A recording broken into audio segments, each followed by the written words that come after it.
it's official.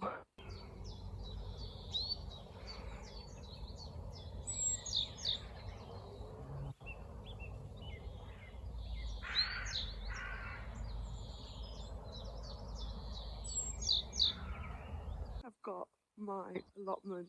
It is here. It's mine. It's ready to go. Now, Emma on her allotment diaries said that she felt as if 2025 was the year for growers.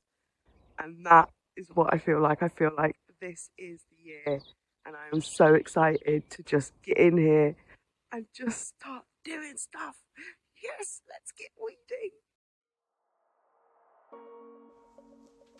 Hi, I'm Gabriella, and for a long time I have been growing fruit and vegetables in any space available to me.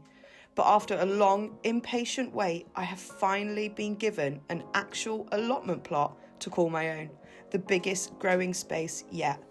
Subscribe now to follow my upcoming series as I transform my space, try and feed the 5,000 and learn to relax. After a quick tidy up at the back of the allotment, I come across these two huge logs, so they'll come in handy later. Down in the bottom right, there is a bunch of random stuff, so I'm just going through it just to figure out what there actually is. I plan on eventually filling this pit and maybe putting a greenhouse.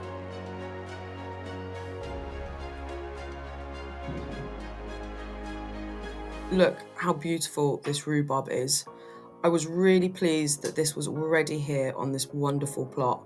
Having only really recently learned how to cook it and that I enjoyed it, it was one of the things that I really wanted to get stuck into.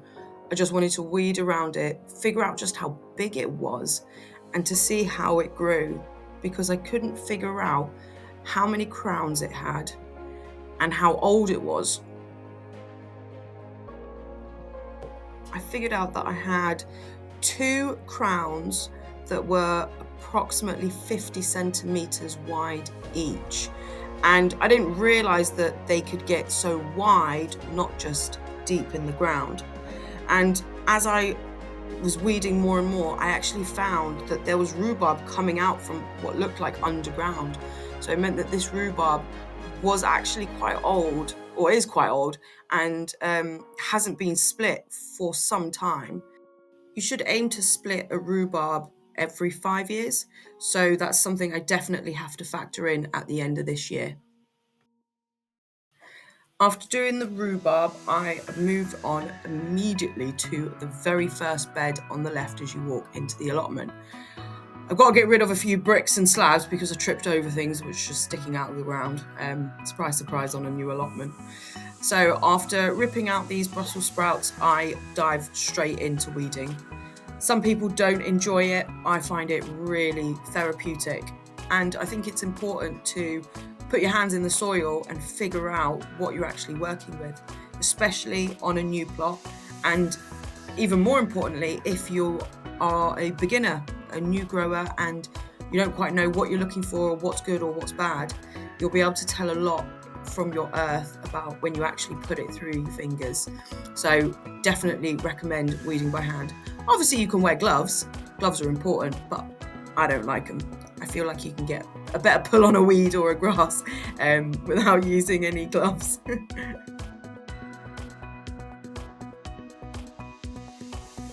Notice how the weeds and grass and everything is coming up really easily with just a hand fork. There's a lot of working in between the fingers, but that helps just shake off the soil that I want to keep in the bed while getting rid of the roots. Now, as I'm going through this bed, I can feel that it's really sandy and really soft and crumbly. So I think I am definitely going to put carrots in here. Carrots like sandy, soft, light soil. And you can see it's just filtering down really nicely. And there's nothing underneath, so to speak. There's no stones, clay or anything. It's just smooth, sandy soil. So I think that will be perfect for carrots.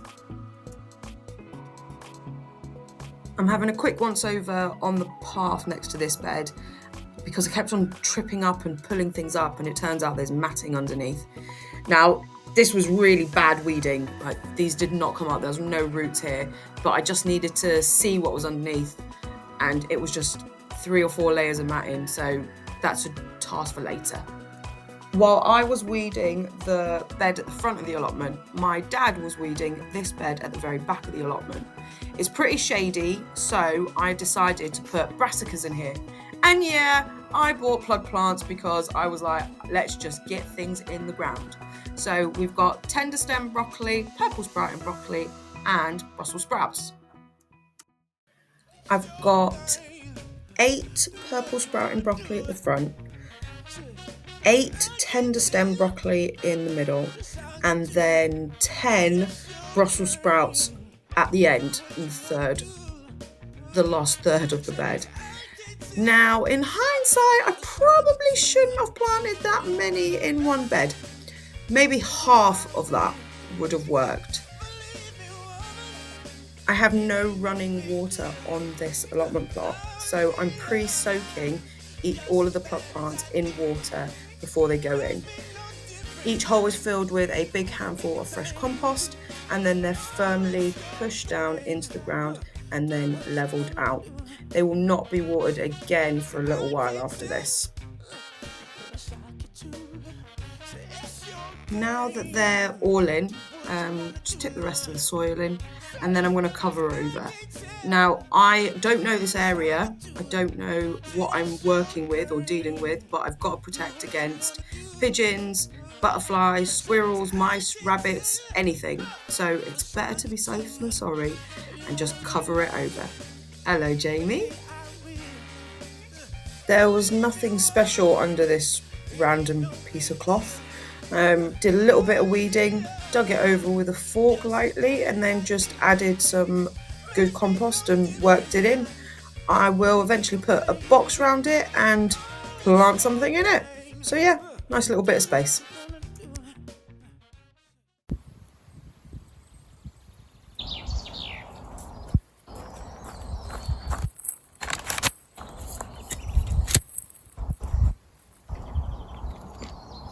The day I found out I was getting an allotment plot, I sowed carrot seeds at home on tissue paper so that they were germinated and ready to go out on the day that I got the allotment plot. Yeah, I was prepared. So here I am putting chicken manure pellets, fresh compost, and then seed compost into this little space for these little beauts. Look at them. Ta-da! This is what germinated carrot seeds will look like. They've got long roots and starting to just turn green. Now I've taken these strips of tissue and just laid them in drills into this space, and then I'm just going to put seed compost on top of those drills, and I'm not going to water them in. And now I'm just covering over with a piece of mesh to prevent carrot root fly, which I've never experienced before, but everyone on this plot was telling me that you should cover it over. So I sewed just enough carrot seeds on tissue paper to fill that 1/3 of this bed. Now, the next day I've come back and I'm basically just taking off all this excess soil on the top, which is dusty, just so that, I don't know why, there's no particular reason, I just thought it was a good idea. Then I've added loads of chicken manure pellets, 2 bags of compost, 1 bag of manure, and then just worked it in by hand, nice and easy. Then I've brushed it in order to level it out because I didn't have any tools on the plot yet. And then I've put in drills using just a piece of timber I found on the plot. I've wet the drills with water, and then I've sown directly into each drill. And I think I've got 2, 4, 6 rows of carrots. Now, I have sown quite thickly here. 1, because I wanted to use the whole packet. 2, because you can always thin out later. and 3 because these are old seeds and some people say that they won't germinate. And that's it. Covered it up. Bish bash bosh. Now we wait for a couple of weeks in order to let them germinate, and then we'll take those covers off and they'll start growing.